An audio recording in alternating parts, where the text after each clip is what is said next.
व्यर्थ में समय को नष्ट करवाना माया का कार्य है और अव्यर्थ कालत्वम ये भक्ति का स्वरूप है।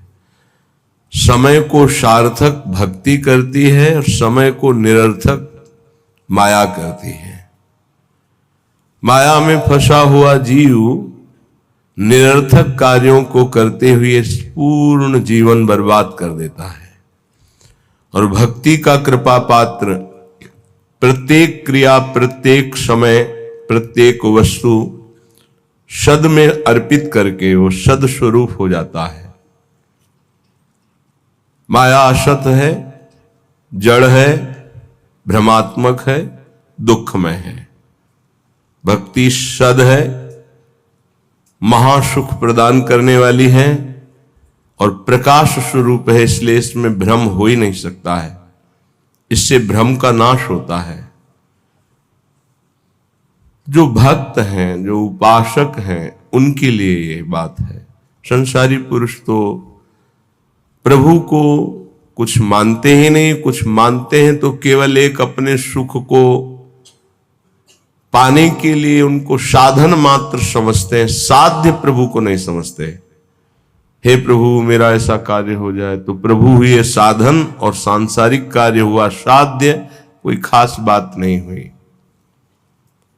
यहां भगवत प्राप्ति की जो चर्चा है उसमें है साधन संपूर्ण विषयों को बना ले, क्रियाओं को बना ले, वृत्तियों को बना ले और साध्य प्रभु को माने। यहां से प्रारंभ होता है भगवत मार्ग। नहीं, उसे हम भगवत मार्ग नहीं कहते हैं। जो केवल सांसारिक भोगों को, सांसारिक पदों को, सांसारिक वस्तुओं को सत्य मानता है और सुन सुनाकर कहीं ना कहीं प्रभु से इतनी आस्था रखता है कि हमारी सांसारिक कामनाओं की पूर्ति हो जाए, वो विषयी साधक है, उसे अभी परमार्थिक नहीं कह सकते। यद्यपि भगवान उसे उदार ही कहते हैं। जैसे पिता से कोई मांगे तो पिता दुलारवश कहता है तुम्हें धन्यवाद, तुमने हमारी मर्यादा रखी, किसी और से न मांगकर हम ही से मांगा। इसी तरह प्रभु कहते हैं उदार है, आर्त या अर्थार्थी या जिज्ञासु। पर ज्ञानी को अपनी आत्मा कहा है। ज्ञानी अर्थात जो ये जान गया है कि संपूर्ण संसार एकमात्र सत्य परमात्मा है, प्रभु है और मेरे जीवन का लक्ष्य उसी प्रभु को प्राप्त करना है। ये भूल भुलैया के मार्गों को कहीं धर्म नहीं कहा जाता। त्यज लोक धर्मान, लोक धर्मों का त्याग करने की बात कही गई, ये भूल भुलैया है। श्री भगवान जगत गुरु हैं, वही कह रहे हैं सर्वधर्मान परित्यज्य माम एकम शरणम व्रज, मेरी एक शरण में हो जाओ। मनुष्य जीवन का लाभ शरण में हो जाना है। शरणागति का तात्पर्य है तदर्पिता अखिलाचारिता तद्विस्मरणेन परम व्याकुलते। एक एक आचरण प्रभु के अनुकूल हो और निरंतर प्रभु का स्मरण हो, स्मरण में थोड़ा भी विस्मरण बर्दाश्त न हो, यही जीवन का परम लाभ है। यही जीवन का परम लाभ। ये बड़े बड़े सिद्ध संतों की बात है। स्मरण हमारे जीवन की परम उपलब्धि है। निरंतर स्मरण ये सिद्धावस्था की तरफ पदार्पण हो रहा है। सिद्धावस्था आवागमन से मुक्त, प्रभु के नजदीक निरंतर सेवा, रूप रस, प्रेम रस, इसका रसास्वादन करते हुए अनंत काल तक महासुख में डूबना। श्रीपाद प्रबोधानंद जी महाराज कह रहे हैं आप अपने द्वारा अपना नाश मत कीजिए। कोई किसी का नाश नहीं कर सकता, आप अपने द्वारा अपना नाश करते हैं। अगर कोई ये कहे कि किसी ने शाप दे दिया उसका नाश हो गया, तो उस शाप में उसका कर्म ही प्रधान है, ना कि किसी का शाप। उसका कर्म प्रधान है। कहीं भी शाप दिया गया हो तो हमें ये दिखाना कि वो निर्दोष है और उसको शाप दिया गया और शाप लागू होकर उसको नाश कर दिया। कहीं भी हमें बताना खोज के इतिहास में। मुनिन कह क्रोधो मुक्ति दातार, अगर संतों ने कभी किसी को दंड दिया है, सांप रूपी दंड, तो सीधे भगवत प्राप्ति हुई उसकी। जैसे नलकूबर, मणिग्रीव, परम पावन भागीरथी अलकनंदा में, आकाश गंगा में अपवित्र दशा में थे। परम पावन धाराजू में कभी निर्वस्त्र स्नान करने के लिए नहीं कहा गया है, निषेध है, वो निर्वस्त्र थे। दूसरी बात, देवपुत्र होकर भी मदिरा पान किए हुए थे। कुबेर जी के पुत्र हैं, धनाध्यक्ष कुबेर। धन मद इतना बढ़ा कि परम पावन गंगा जी में भी खड़े होकर मदिरा पान करके ऐसे लौकिक विलासता। तो जे भी देवर्षि नारद जी गए तो अप्सराओं ने तो वस्त्र धारण करके उन चरणों में प्रणाम करके लज्जापूर्ण स्थिति में खड़ी हो गई, लेकिन वो निर्लज्ज मदिरा पान किए हुए ऐसे, ना कोई प्रणाम मुद्रा ना कोई।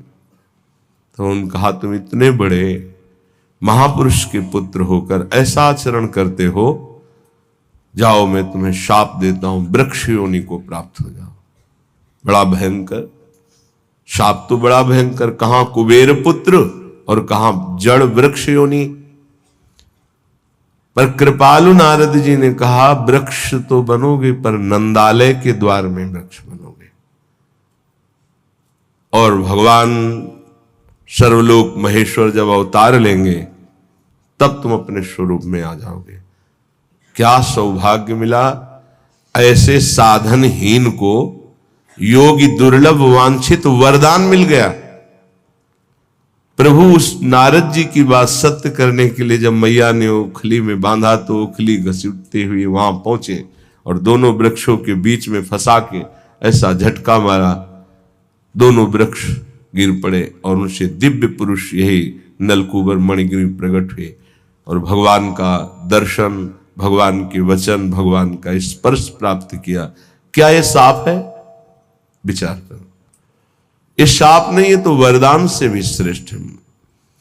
अगर कोई हमें शाप भी देता है तो हमारे कर्म का मार्जन होता है, हमारा कोई नाश नहीं कर सकता, हमारे कर्म ही हमको दंड देते हैं। इसलिए कह रहे, ना हंता ममते वृथा कुरु सखे, देहालय स्त्रियादिके छित्वा दुर्जर श्रृंखलम गुरुगिरा, ते मोह मात्रोदितम वृंदारण्यमुपेत्य शीघ्रमखिला, नंदैक साम्राज्य सत कंदम कंद फलादिवृत्तरनिशम, तन्नाथ लीलाम स्मर। ना हंता, हे भाई तुम्हें जो मानव देह मिली है इसका तुम नाश मत कर दो। ये नाश किया जाता है क्या? जो पराई माताओं बहनों की तरफ व्यभिचार वृत्ति, जो दूसरे की धन की तरफ अपहरण वृत्ति, भोगों को भोगने में सुख वृत्ति, देहाभिमान पुष्ट करने वाले पदों की लालसा, ये सब अपना एक तरह से पतन किया जाता है और इससे संसार में उन्नति मानी जाती है। उन्नति है इंद्रियों को शासन में रखना, मन को प्रभु में लगाना, यथालाभ संतोष स्थिति रखना, हर कर्तव्य को भगवान की सेवा समझना। हम अपने द्वारा अपना नाश ना करें, ना हंता, अपना नाश मत करो। कोई तुम्हारा बाल बांका नहीं कर सकता, तुम्हारा कर्म ही तुमको दंड देता है। किसी व्यक्ति की बुद्धि में बैठकर या कोई घटना रूप या तुम्हारे शरीर में रोग रूप या परिस्थिति रूप तुम्हारा कर्म ही तुम्हें दंड देता है। विश्वास कर लो, कोई दूसरा त्रिभुवन में नहीं है जो तुमको कष्ट दे सके। इसलिए जो तुम्हारा देह है, जो घर है, जो स्त्री पुत्र आदि हैं, वृथा में इनमें अहम और मम बुद्धि करके अपना नाश मत करो। बहुत से परिवार तुमने छोड़ दिए हैं। योग वाशिष्ठ में प्रसंग आता है चूड़ाला जी का, और भी बड़े महापुरुषों का आता है। वो सरस्वती की उपासना करती थी एक रानी। जब उसके पति युद्ध में मारे गए राजा तो बहुत विकल हुई, तो अपनी प्रिय सखी सरस्वती जी का स्मरण किया, आकाश स्थित हो गई और उसने कहा मेरा सहयोग करो, मैं इस समय बहुत व्यथित हूं, मुझे ऐसा ज्ञान प्रदान करो जिससे मैं अपने पति के वियोग को सह सकूं। मुस्कुरा दिया सरस्वती जी ने और कहा तुम मुझे अपनी सखी कहती हो, फिर दुखी हो रही हो, कितने तुमने परिवार छोड़े तुम्हें पता है? बोले नहीं, मुझे तो यही लग रहा है मैं पहली बार जन्म लिया हूं, ये मेरा पति है ऐसा। आओ, तो उनका सूक्ष्म शरीर उनके साथ हो गया, स्थूल वहीं गिर गया।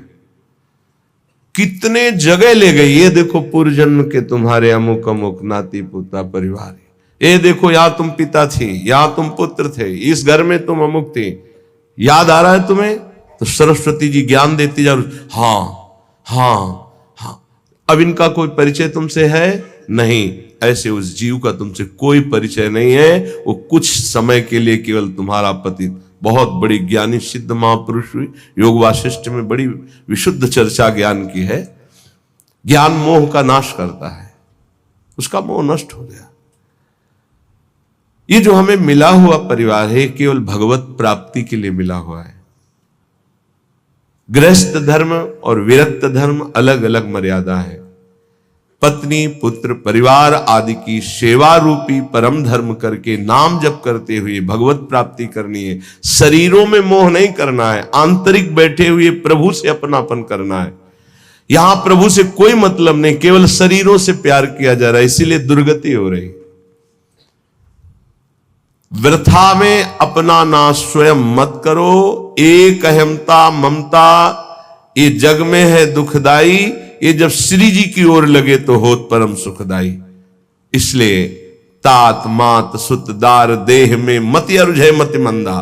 अय मतिमंद, तू अभी समझ नहीं पा रहा, तेरे समय को केवल नष्ट किया जा रहा है। ना तेरी कोई पत्नी, ना कोई पुत्र है, ना कोई तेरा कोई सगा संबंधी है।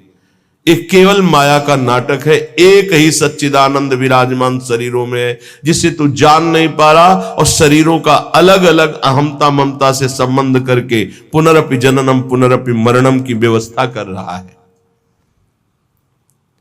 हे भाई, यदि गुरुदेव के चरणों की आराधना करो और उनके वचनों को मान लो तो तुम्हारे मोह का नाश हो जाएगा। और जहां मोह नष्ट हुआ तो आप जो लिखा हुआ वही आपको अनुभव में आएगा। श्रीपाद कह रहे हैं छित्वा दुर्जर श्रृंखलम, ये बहुत कठिन श्रृंखला है जिसको कोई काट पावे। जैसे कोई हथकड़ी और बेड़ियों से जकड़ा हो तो कदम नहीं मार सकता, ऐसे ही मोह की बेड़ियों से, अहमता की हथकड़ियों से ऐसा जकड़ा हुआ जीव है कि सत्संग सुन रहा है, समझ में भी कुछ कुछ आ रहा है, पर फिर वो इतना बंधन है कि वो निकल नहीं पा रहा। इसीलिए गोपी जनों से कहा कि जिन बेड़ियों को काट पाना बड़े बड़े योगियों के लिए कठिन है, तुम उन बेड़ियों को काट कर केवल हमसे प्रेम करती हो, मैं तुम्हारा ऋणी हूं।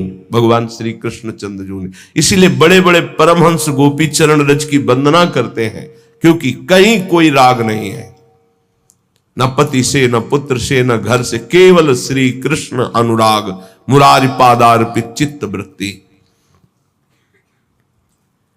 छित्वा दुर्जर श्रृंखलम, ये हथकड़ी बेड़ी कैसे कटेंगी? तो कह रहे हैं गुरु गिराते मोह मात्रोदितम। गिरा वाणी, गुरुदेव की वाणी के अनुसार चलने से ही मोह का नाश हो सकता है, और कोई उपाय नहीं। बंदो गुरुपद कंज कृपा सिंधु नर रूप हरि महामोह तम पुंज जासु वचन रवि कर निकर। महामोह रूपी अंधकार का नाश करने के लिए गुरुदेव के वचन सूर्य के समान है। मोह मात्रोदितम, केवल मोह मात्र में तुम फंसे हुए हो, और इस मोह का नाश गुरुदेव के अक्षरशः वचनों के अनुसार चलने पर होता है। इन दुर्जर बेड़ियों को काट करके भगवत प्राप्ति कर लो। ना हंता, तुम अपने नाश करने वाले मत बनो। अन्य योनियों में तुम कोई भी साधना नहीं कर सकते, कुछ भी अपना कल्याण नहीं कर सकते हो। हे भाई, यदि तुम्हें मृत्यु लोक में बहुत साम्राज्य सुख मिल जाए तो भी वो केवल एक स्वप्न है। मृत्यु होने पर सब छूट जाएगा, फिर अन्य योनियों में जाना पड़ेगा।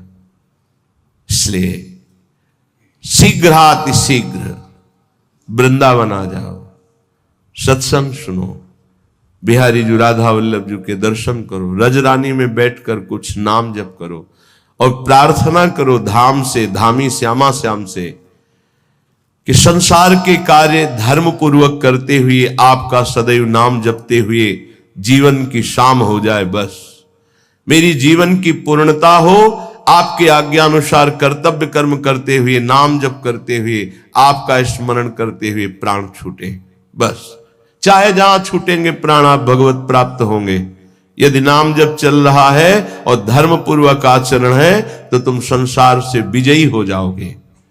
ना कुरु मिथ्या देह गेहाद्यपेक्षा मृतिमखिल पुमर्थ भ्रंशिकाम विद्धि मूर्धनि चल चल सुहृदद्यैवाभिमुखे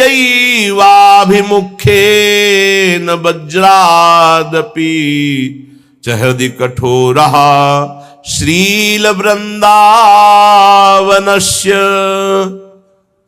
ना कुरु, मत कर, गंदे काम मत कर। तुम्हारी बुद्धि ऐसी मलिन हो जाएगी कि न शास्त्र वचन सुनाई देंगे, न संतों के वचन तुम्हें सुनाई देंगे। सुनते हुए भी तुम उनका उपहास करोगे, उनकी बात नहीं मानोगे, ऐसी गंदी बुद्धि हो जाएगी। सच्ची मानिए, भगवान की कितनी विशुद्ध कृपा होती है जब मानव देह मिलता है। उसमें भी परम कृपा होती जब सत्संग मिलता है।